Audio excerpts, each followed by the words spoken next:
관계를 올바르게 하기 위해서 갖춰야 할 태도가 있습니다. 그것은 뭔가 하면 날마다 말씀을 통해서 내가 어떤 존재인지 그리고 하나님이 어떤 분이신지를 반복하여 배우는 것입니다. 사실 대부분의 신앙적 고난과 시험은 우리가 우리 자신이 어떤 존재인지를 그리고 하나님이 어떤 분이신지를 잘 모르거나 잘 잊어버리기 때문에 일어나는 경우가 많습니다. 우리는 우리를 너무 좋게 생각합니다.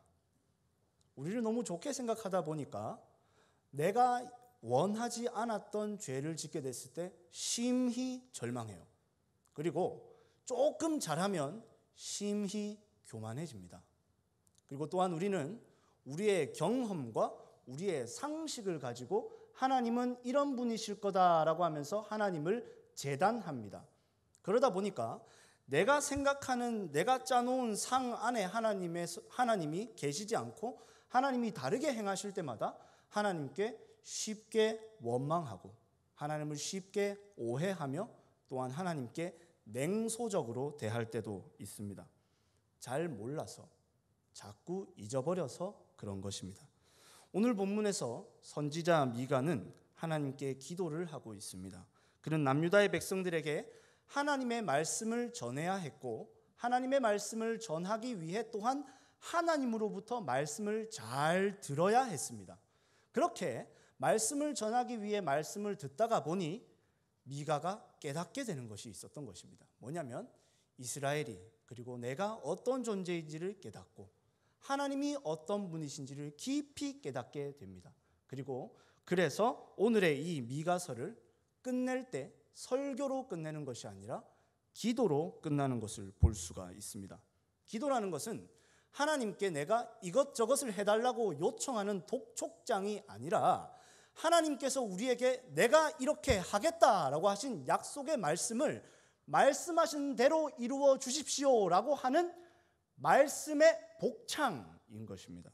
저는 오늘 말씀을 통해서 우리가 어떤 존재인지를 그리고 하나님이 어떤 분이신지를 증거하고 그것으로 인하여 우리가 어떻게 하나님 앞에 기도해야 할 것인지를 증거하도록 하겠습니다.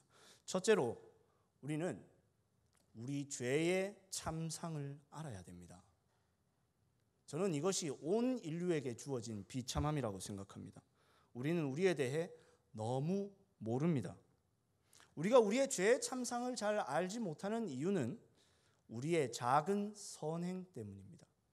뉴스를 보시면 너무 자극적인 죄들이 많이 보입니다. 말로 표현하기 어려울 정도로 자극적인 범죄들이 뉴스에 널려 있어요. 그러다 보니 그 뉴스를 보면서 우리는 어떤 감정을 느낍니까? 아이고 세상이 어찌 되려고 저러노?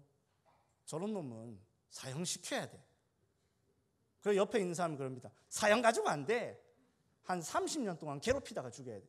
그렇게 생각할 때가 많아요. 왜냐하면 실제로 그 죄가 정말 충격적인 죄 때문에 그렇죠. 그런데 그렇게 하면서 나도 모르게 암묵적으로 나보다 더 큰 죄를 지은 사람을 손가락질 함으로써 그 죄를 짓지는 않은 다수 안에 내가 숨어버리는 겁니다. 그러면서 나도 모르게 나는 그래도 꽤 괜찮아. 그러다 보니 교회 안에 좋은 사람, 착한 사람은 많은데 바울과 같은 죄인 중에 괴수는 찾기가 힘듭니다. 그런데 여러분 한번 생각해 보십시오. 다른 사람보다 나으면, 다른 사람보다 낫기만 하면 정말 괜찮은 것입니까? 오늘 말씀을 기록한 미가 선지자가 활동하던 시대는 1장 1절에 보시면 유다의 요담과 아하스와 히스기야 왕이 다스렸던 시대예요. 그런데 특별히 역사서들을 보시면 주로 활동했던 시대가 히스기야 시대라는 것을 알 수가 있습니다.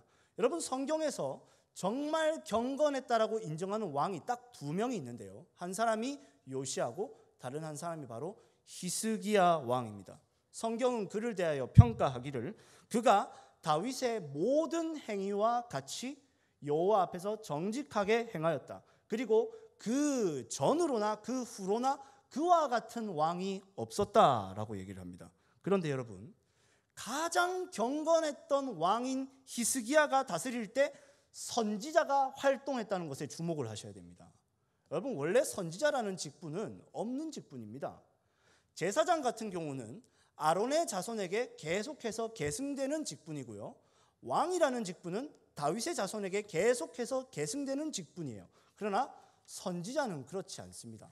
선지자의 출현은 일정하지 않고 산발적입니다. 왜냐하면 이스라엘 백성이 말씀대로 잘 살면 굳이 선지자가 나타나서 하나님의 말씀이 이런데 너희들 왜 어기느냐라고 말할 필요가 없기 때문에 그렇습니다.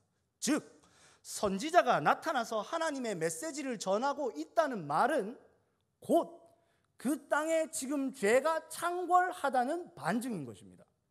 그런데 여러분, 그렇다면 히스기야 시대에는 선지자가 없어도 되지 않겠습니까? 또한 이스라엘 말고 이방 땅에 우상 숭배를 하는 사악한 나라가 얼마나 많은데 하나님 그 사람들을 보고 뭐라 해야 되지 않겠습니까? 히스기야 왕에게 선지자가 필요합니까? 필요합니다. 이방 나라에 뿐만이 아니라 이스라엘에게도 선지자의 말씀이 필요했고 오히려 그들에게 더욱 필요했어요. 왜냐하면 하나님이 그렇게 죄를 지적해 주지 않으면 자기 자신도 모르게 자신에게 속기 때문입니다. 자신의 조금 선함 때문에. 가장 치명적인 함정은 나를 꽤 괜찮다 생각하는 바로 나 자신입니다. 이것을 기억하셔야 됩니다. 미가 선지자가 남유다에 숨겨져 있던 죄를 고발하는데요, 여러분, 속속들이 다 드러납니다. 1장 5절에 따르면요, 뭐라고 했냐면 남유다의 산당이 뭔지 아느냐? 남유다의 산당이 예루살렘이다. 다른 말로 하면 예루살렘 성전이 산당처럼 돼버렸다라고 말씀합니다. 여러분, 산당이 뭡니까? 산당은 성전에서 집행되는 제사가 아닌 다른 곳에서 드리는 예배 공간이고요. 그리고 하나님께서 이렇게 예배 드려라라고 하신 방식이 아니라 다른 방식으로 자기가 좋아하는 방식으로 드리던 제사 방식이고요. 그리고 성전 안에서 배워야 했었던 하나님의 긍휼하심과 하나님의 영광스러우심이 아니라 자신의 욕심과 소원을 이루는 이방 종교의 이미테이션, 즉 유대교 버전의 우상 숭배가 바로 산당이었던 것입니다. 그런데 그 당시에 산당을 히스기야가 다 없앴습니다. 이것은 여러분 대단한 것입니다. 산당을 없앤 왕은 요시야와 히스기야밖에 없습니다. 왜냐하면 백성들이 산당을 너무 좋아했거든요. 그런데 히스기야는 없앴어요. 그런데 말씀에서 이르기를 뭐라고 하냐면 너 산당 다 없앴지. 그래, 잘했다. 근데 어떡하냐? 예루살렘이 산당이 돼버렸다. 3장 11절을 한번 보도록 하겠습니다. 말씀 준비해 주시면 띄워주시고요. 3장 11절에서 이렇게 말합니다. 그들의 우두머리들은 뇌물을 위하여 재판하며 그들의 제사장은 삭슬 위하여 교훈하며 그들의 선지자는 돈을 위하여 점을 치면서도 여호와를 의뢰하며 이르기를 여호와께서 우리 중에 계시지 아니하냐?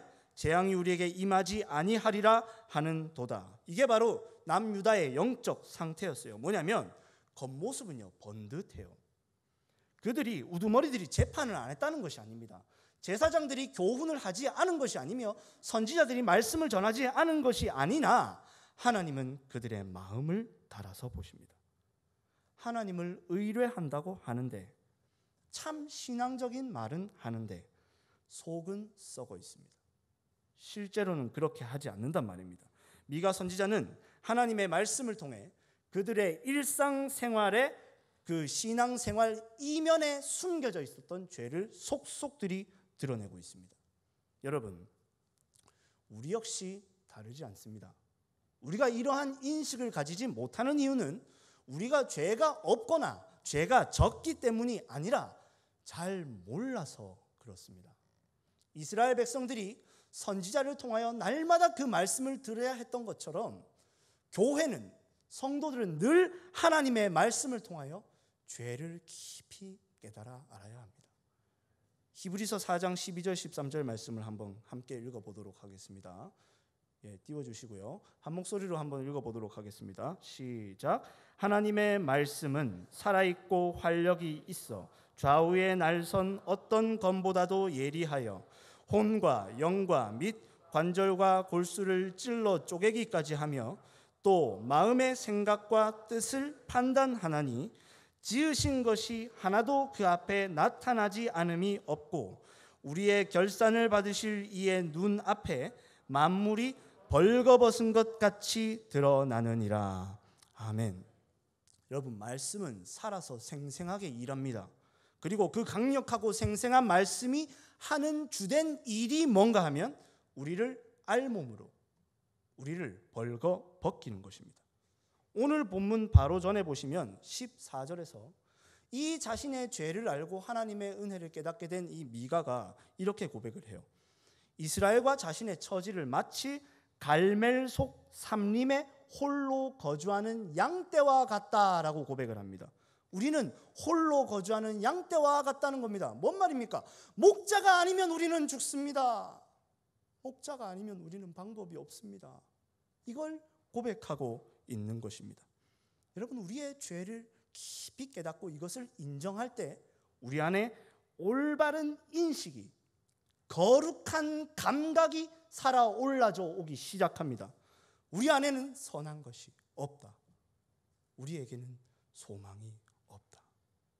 이것을 깨닫게 되는 것입니다. 여러분, 제가 어렸을 적에 부모님 말씀을 정말 지독하게 듣지 않았었던가 봐요. 그래서 지금은 그렇게 하시면 안 되는데요. 어머니가 너무 화가 나셔가지고 저를 벌거벗겨가지고 집 밖으로 내쫓아내셨어요. 벌거벗겨가지고. 그래서 초등학교 학생 때였는데, 여러분, 제가 그때 어떻게 반응했을까요? 엄마한테. 에이, 그 이놈의 집구석씨, 내 여기 아니면 갈 데 없을 줄 아나. 잘 먹고 잘 살아라. 그렇겠습니까? 아이고, 더웠는데 잘 됐다. 시원하게 좋네. 그랬겠습니까? 아닙니다, 여러분. 잡념이 사라집니다. 잡념이 사라져요. 오직 하나의 인식만이 분명해집니다. 집, 집, 집, 집. 엄마 미안. 문 좀 열어줘. 여러분, 누가 잘못했고 뭐 내가 잘못을 조금 덜 했고 많이 했고 이걸 따질 새가 없습니다. 그냥 열어달라는 겁니다. 잘못했으니까 제발 봐달라는 겁니다. 제발 나를 좀 집안에 들여보내달라는 겁니다. 하나님의 마음이 전 여기 있다고 생각합니다. 뭐냐면, 하나님이 여러분 정말 이스라엘을 심판하기를 원하셨다면 이렇게 말씀하실 필요 없습니다. 그냥 수첩에다가 최석영 죄 5월 17일 날 크게 지었다 적게 지었다 달아놓으셨다가 그냥 그 계산서대로 심판을 속행하시면 됩니다. 그런데 하나님은 그렇게 심판을 집행하시지 않고 내가 너를 심판하겠다라고 말씀을 하십니다. 왜 그렇겠습니까, 여러분? 돌아오라는 겁니다. 하나님 품으로 돌아오라는 겁니다. 죄를 인정하고 하나님의 은혜를 바라보라라는 것입니다. 그래야만 회개를 시작할 수 있게 되고 하나님 아버지께로 되돌아가는 첫걸음을 내디딜 수가 있기 때문에 그렇습니다. 사랑하는 성도 여러분, 하나님의 말씀을 통하여 우리의 죄를 깊이 알고 우리의 소망 없음을 깊이 깨달아 아시는 저와 여러분들이 되시기를 바랍니다. 둘째로, 우리는 하나님의 용서하심과 하나님의 은혜로우심을 알아야 됩니다. 저는 이것이 기독신앙의 신비라고 생각합니다. 뭐냐면, 나의 죄와 나의 참상, 나의 비참함을 알면 알수록 하나님의 은혜와 사랑이 얼마나 큰지를 더 깊이 깨달아 알게 돼요. 그리고 하나님께 더 가까이 가고 싶어지게 됩니다. 왜냐하면 그런 죄인을 용서해 주겠다고 하나님이 말씀하시기 때문입니다. 미가서에서는 분명 죄에 대한 하나님의 분노와 책망이 짙게 서려져 있습니다. 그런데 놀랍게도 그 모든 책망과 그 꾸지람 뒤에 하나님의 본래 의도가 드러나게 됩니다. 그것은 바로 하나님의 용서의 약속이자 하나님의 회복의 호언장담입니다. 내가 장담한다. 내가 반드시 너희들 살리고 만다. 내가 장담한다. 너희들 상태가 이렇지만 나는 너희들을 구원해내고야 말겠다. 하나님의 장담이 드러납니다. 그리고 하나님께서는 이 두고 보라는 자신감을 항상 끝날에 이르러는, 혹은 그날에는 이렇게 될 거다라고 말씀을 하고 계세요. 그리고 그 끝날, 그날이 어떤 날인가 하면 바로 장차 오실 분이 오시는 그날입니다. 미가서 5장 2절 말씀 우리 한 목소리로 한번 읽어봤으면 좋겠는데요. 함께 읽도록 하겠습니다. 시작. 베들레헴 에브라다야, 너는 유다 족속 중에 작은 자라도 이스라엘을 다스릴 자가 내게서 내게로 나올 것이라. 그의 근본은 상고에 영원에 있느니라. 아멘. 여러분, 이거 우리가 성탄절 때마다 많이 듣는 말씀이시죠? 이 말씀에서 지칭하는 이 이스라엘을 다스릴 자가 누구십니까, 여러분? 예수님이십니다. 여러분, 근데 이 말씀을 제가 묵상을 하는데요, 진짜 너무 이해가 가지를 않았어요. 여러분 한번 생각해 보세요. 죄가 그렇게 많다고 죄를 꾸지릅니다. 그럼 여러분 벌을 줘야 될 거 아닙니까? 그런데 하나님이 말합니다. 그래서 내가 줄 게 있다. 내 아들 준다. 그래서 내가 준다. 내 아들을 네게 줄게. 죄인들에게 아들을 주시겠다는 겁니다. 이 말씀을 통해 우리는 우리가 어떤 존재인지를 깊이 깨닫게 되는 동시에 하나님이 어떤 분이신지를 깊이 이해하게 됩니다. 하나님은 이해할 수 없는 사랑으로 우리를 사랑하시는 분이십니다. 이때 이것을 깨닫게 됐을 때 이 세상의 모든 신들, 그리고 내가 경험했던 모든 사랑과 은혜들은 비교급으로 기능하게 됩니다. 무슨 말인지 설명해 드리겠습니다. 여러분, 이 세상에 정말 다른 신들이 있다는 말이 아닙니다. 하나님 외에 다른 모든 신들은 인간들이 나름대로 고안한 이상적인 신이 아니겠습니까? 그 신의 모습들이 보통 어떻습니까? 힘이 셉니다. 기적을 행합니다. 그리고 자기에게 잘 보이는 충직한 자들에게 복을 내립니다. 때때로 그래서 인간들에게 잘해줄 때도 많습니다. 그러나 하나님처럼 이토록 고집스럽게 인간을 사랑하는 신은 없습니다. 왜 그런지 아세요, 여러분? 이렇게 고집스럽게 사랑하면 면이 안 섭니다. 체면이 안 신단 말입니다. 신의 품위가 떨어진단 말입니다. 그런데 여러분, 우리 하나님 어떻습니까? 하나님은 우리에게 찾아오십니다. 하나님은 우리에게 너희들 거룩하고 화려하게 꾸며서 하늘로 올라오라 말씀하시는 것이 아니라 우리와 같이 보잘것없고 비참한 모습으로 이 땅에 내려오셨습니다. 더러운 짐승의 여물통에 담기셨습니다. 품이라고는 찾아볼 수가 없습니다. 오직 우리를 향한 한결같은 사랑만 오롯이 드러납니다. 요한복음 17장은 나중에 한번 쭉 읽어보십시오. 예수님이 우리를 위해서 기도를 하십니다. 여러분, 인간이 신에게 기도를 하지 어떻게 신이 인간을 위해 기도를 합니까? 그러나 주님은 우리를 위해 기도하십니다. 또한 모든 복음서의 마지막 내용을 보십시오. 예수님이 인간을 위해 죽으십니다. 신이 화가 나서 인간을 죽이는 건 봤어도 인간을 살리기 위해 죽는 걸 보신 적이 있으십니까? 이런 신을 저는 어디에서도 찾아본 적이 없습니다. 이걸 통해서 알게 되는 겁니다. 주님과 같은 신은 없다. 그리고 또 한 가지, 여러분, 부모님의 사랑, 우리 자녀들을 향한 사랑을 한번 생각을 해보세요. 우리 인간이 가질 수 있는 최고의 사랑임에는 분명해요. 저도 정말 신기할 정도로 이런 사랑이 있을까 싶어요. 그러나 그러면서 동시에 가지는 생각이 뭐냐면 이 사랑 안에도 한계가 있는 사랑이라는 것을 깨닫게 돼요. 제 첫째 딸 이름이 서율인데요. 이제 2돌이 됐습니다. 근데 요즘에 자기 의지가 생겨서요. 말을 잘 안 듣습니다. 그래가지고 기저귀를 채우려고 그러면 전쟁이 저랑 레슬링을 합니다. 기저귀를 차기 싫다고 발로 막 걷어차가다가 제 얼굴도 걷어차이고 막 그럽니다. 그럼 제가 원래는 되게 착하거든요. 그래서 꾹 참고 해줍니다. 어느 날 근데 얼굴을 턱을 한번 팍 차는데 제가 순간 욱해서 걔의 무릎을 손으로 탁 쳤어요. 그랬더니 이 애가 와 이러면서 저를 향해서 울더라고요. 그러면서 순간 깨달았어요. 나는 이런 아비다. 나는 부족한 사람이다. 여러분, 저는 이런 사람이에요. 아버지이지만 아버지로서 온전한 사랑을 아이에게 다 주지 못합니다. 저의 모난 성격 때문에 아이를 찔러요. 그러나 저는 이런 저의 연약함을 가진 사랑으로 인하여 그렇지 않은 하나님의 사랑, 그렇지 않은 예수님의 사랑을 더 깊이 깨닫게 됩니다. 하나님은 신실하시며 오래 참으시며 인자와 자비가 풍성하십니다. 이런 사랑이 없다는 것을, 주님과 같은 분이 없다는 것을, 그래서 난 주님이 아니면 안 된다는 것을 더욱 깊이 깨닫게 됩니다.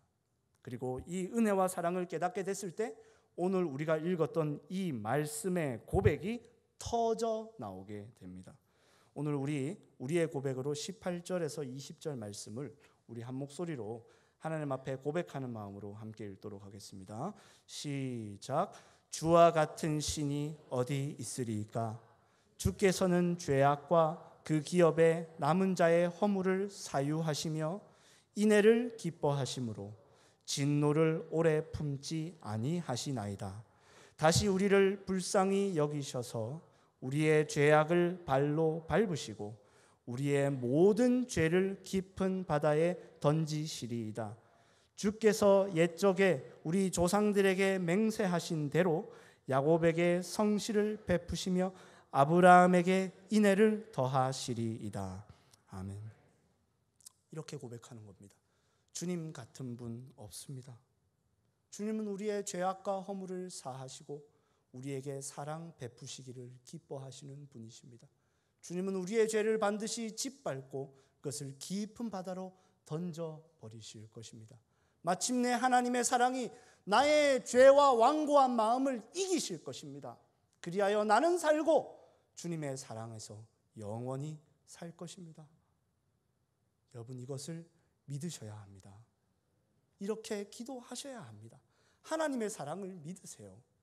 하나님의 사랑은 여러분들의 죄보다 강합니다. 하나님의 사랑이 우리의 죄와 완고한 마음을 이기실 것입니다. 우리의 처절한 죄와 허물에도 불구하고 우리를 향해서 베푸시는 하나님의 은혜와 사랑을 알아서 하나님께 더 가까이 나아가고 하나님을 더 사랑하는 저와 여러분들이 되시기를 바랍니다. 말씀을 마무리하겠습니다. 여러분, 죄에 대해서 대면하기 어려운 삶을 살고 있습니다.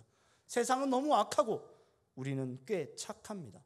그러나 여러분, 주변에 다른 사람을 보지 마시고 하나님의 말씀을 정직하게 대면해서 보시기 바랍니다.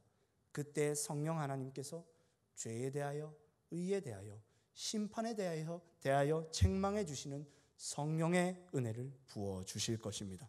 그리할 때 그렇게 더럽고 추악한 우리를 위해 아들을 주신 하나님의 사랑, 그렇게 더럽고 죄악된 우리를 위해 십자가 지신 예수님의 사랑, 그렇게 더럽고 추악한 우리의 마음에 찾아오셔서 우리가 죄를 지을 때 우리 안에서 탄식하시며 질투하셔서 우리를 마침내 믿음으로 이끌어 주시고 믿음을 도우시는 성령 하나님의 사랑을 더 깊이 깨달아 아시게 될 것입니다.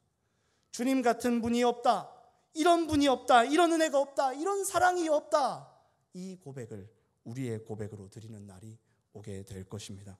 우리의 죄의 참상을 알고 그럼에도 불구하고 우리를 향하신 하나님의 사랑을 알아서 하나님을 더 사랑하고 가까이 하시는 저와 여러분들이 되시기를 바랍니다.